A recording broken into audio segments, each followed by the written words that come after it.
बिस्मिल्लाहिर्रहमानिर्रहीम। अस्सलाम वालेकुम। मैं हूं डॉक्टर सानिया चौधरी और आप देख रहे हैं यूट्यूब चैनल। पाकिस्तान के सियासी मंजरनामे पर आज इंतहाई अहम पेशरफ्त हुई है जिसने पूरी सियासी सूरत हाल में हलचल मचा दी है। आने वाले वक्त में इसके ऊपर बहुत सी सिमतों से रद्द-ए-अमल भी आना है और जो सियासी बहरान चल रहा है उस पर भी इसका बहुत गहरा असर होगा। सबसे पहले शहबाज गिल साहब, जो इमरान खान साहब के एक बहुत नज़दीकी सीनियर लीडर हैं पाकिस्तान तहरीक-ए-इंसाफ के, उन्हें तकरीबन 4 हफ्ते से हिरासत में रखा गया था। पुलिस ने उनके ऊपर मुतअद्दिद मरतबा कोर्ट से रिमांड भी लिया और उनके ऊपर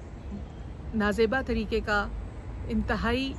शिद्दत भरा तशद्दुद किया गया। शहबाज गिल के ऊपर गद्दारी का एक मुकदमा दायर है। ये फ़र्द जुर्म पुलिस ने उन पर गद्दारी की आयद की। जनाब चीफ जस्टिस अतर मिनल्ला ने इस केस की समाअत के दौरान ये रिमार्क्स और ऑब्जर्वेशन दी कि ना तो उनके ऊपर कोई इस तरह का सबूत अब तक पुलिस पेश कर सकी है जिससे ये साबित हो कि वो गद्दारी में मुलव्वस हैं, बल्कि वो बारहा ये पूछते रहे कि ये फ़र्द जुर्म गद्दारी की आयद कैसे होती है, जबकि उनके साथ कोई भी इस तरह की बात साबित नहीं हो पाई कि उनका किसी से गद्दारी के सिलसिले में राब्ता हुआ हो, उन्होंने किसी को उकसाया हो, उन्होंने कोई ऐसी चीज़ जो है सामने न आ सकी और बिलाखिर उन्होंने उनको ज़मानत पर रिहा कर दिया है। इससे ये केस जो है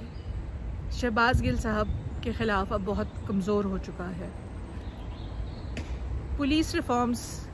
के ऊपर मैंने इससे पहले भी एक वीलॉग में बात की थी और चीफ जस्टिस अतर मिनल्ला साहब के आज के ज़मानत देने के फ़ैसले पर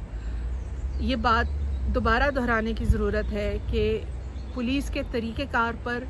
पुलिस के गिरफ़्तारी करने के तरीके पर, पुलिस के फ़र्द जुर्म आयद करने के हवाले से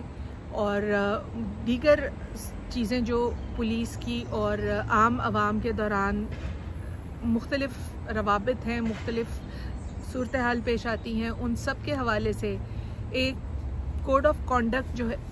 उसको रिव्यू करने की अशद ज़रूरत है। ना सिर्फ शहबाज गिल के केस में बल्कि इसके अलावा इमरान खान साहब के केस की भी समाअत हुई जो दहशतगर्दी से मुतालिक था और वहाँ भी chief justice Islamabad high court Athar Minallah sahab की ऑब्जर्वेशंस यही थी कि ये दहशतगर्दी जो है उसकी फ़र्द जुर्म बनती कैसे है और ये सारी सिचुएशन जो है आगे उम्मीद की जाती है कि किसी वक्त पे जब मैंडेट के साथ कोई हुकूमत आए तो वो इन सारी चीज़ों पर नज़रसानी करे ताकि पुलिस जो है वो दायरे कानून में रहकर जो है अपने सारी कार्रवाई कर सके जो मौसर हो और जो जायज़ भी हो। इसके अलावा दूसरी अहम ख़बर आज की ये है कि इमरान खान साहब की मुलाकात चीफ़ ऑफ आर्मी स्टाफ जनाब जनरल कमर बाजवा साहब के साथ हुई है। ख्याल किया जा रहा है कि ये मुलाकात गालिबन प्रेसिडेंसी में हुई है क्योंकि इससे पहले कामरान खान के प्रोग्राम में जनाब सदर की इस मीटिंग को फैसिलिटेट करने के लिए या इस मामले को फैसिलिटेट करने के लिए कि जितनी शिद्दत चीज़ें इख्तियार कर रही हैं उनको बेहतरी की तरफ लाया जा सके मुल्क के इंटरेस्ट में, और उसके ऊपर बात हुई और जिस पे उन्होंने सिर्फ इस तरह के कमेंट्स दिए कि चूँकि वो इस पे फैसिलिटेट कर रहे हैं और उनसे कहा गया था कि वो supreme commander of the armed forces of Pakistan हैं तो लिहाजा वो चाहेंगे कि कोई मैंडेट वाली हुकूमत जो है वो चीफ ऑफ आर्मी स्टाफ जैसी अहम अपॉइंटमेंट मैंडेट वाली हुकूमत ही करे,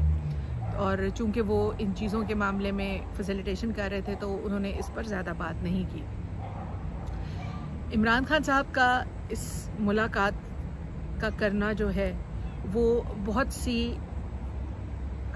चीज़ें जो हैं उनके ऊपर आने वाले दिनों में असरअंदाज होगा। अब तक जो सियासी बहरान चल रहा था ये मुलाकात उस बहरान की कमी में डेफिनेटली कोई ना कोई रोल प्ले करेगी, और ख्याल किया जा रहा है कि आने वाले दिनों में इलेक्शंस जो हैं वो जल्द अनाउंस होने का चांस है, क्योंकि चीज़ें इकोनॉमिक पाकिस्तान की इकॉनमी के हवाले से, सैलाब की हैंडलिंग के हवाले से, और मुल्क में जो एक महंगाई की लहर दौड़ी हुई है जो बिल्कुल बेकाबू है इस वक्त, और जिसकी वजह से पाकिस्तान के 22 करोड़ से ज़्यादा अवाम इंतहाई तकलीफ़ और परेशानी का शिकार है। इन सब मामलात के लिए ये मीटिंग इस वक्त इंतहाई अहमियत रखती है, क्योंकि इस सारी आग को बुझाने का काम यही करेगी। आगे चीज़ें जो हैं वो बेहतरी की तरफ जाने की उम्मीद है, लेकिन इसके ऊपर रद्द-ए-अमल जो है PMLN की तरफ से,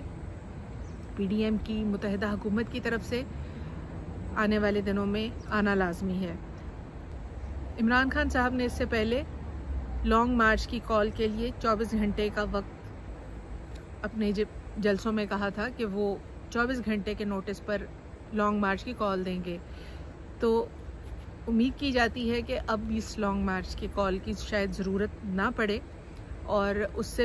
उसके बग़ैर ही चीज़ें जो हैं वो बेहतरी की तरफ चली जाएं, क्योंकि इलेक्शन के अलावा इस वक्त पाकिस्तान की मसाइल का हल, पाकिस्तान के मुश्किलात का हल जो है वो नज़र नहीं आ रहा। सिर्फ़ और सिर्फ एक ऐसी हुकूमत जो अवाम के भारी मैंडेट से आए वही इस वक्त पाकिस्तान को अपनी इन मौजूदा मुश्किलात से निकाल सकती है। PMLN और PDM की हुकूमत एक दफ़ा फिर एक रजीम चेंज 1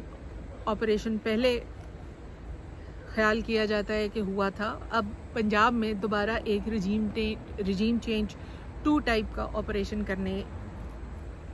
के अंदर मसरूफ़ और कोशा है।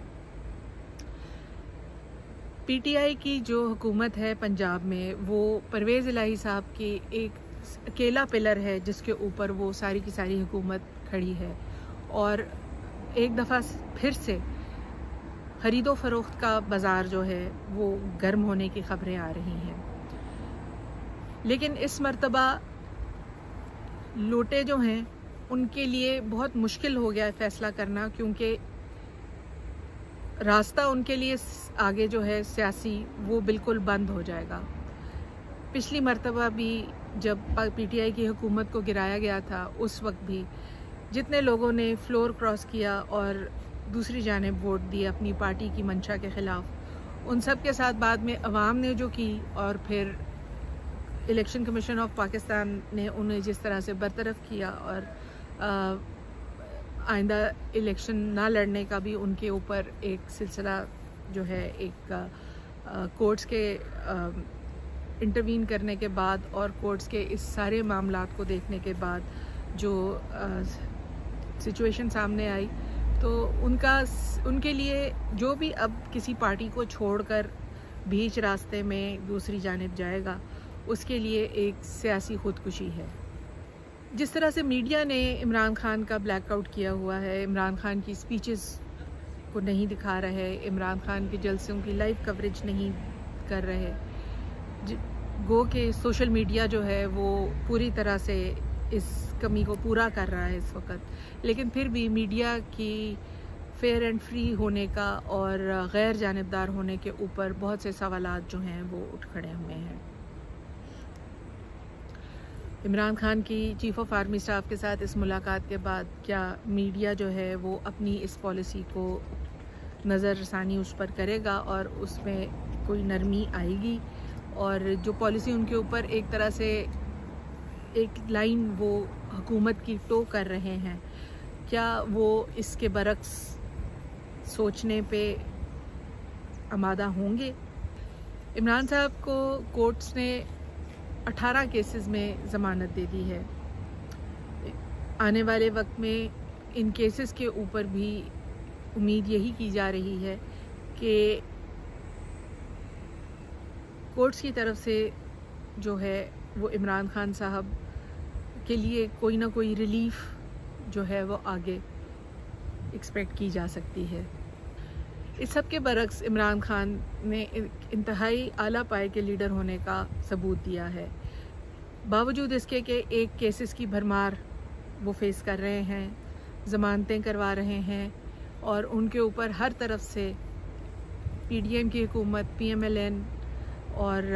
मुख्तलिफ़ इंस्टीट्यूशंस को यूटिलाइज़ करते हुए वार पे वार किया जा रहा है, लेकिन वो इंतहाई साबित कदमी के साथ अपने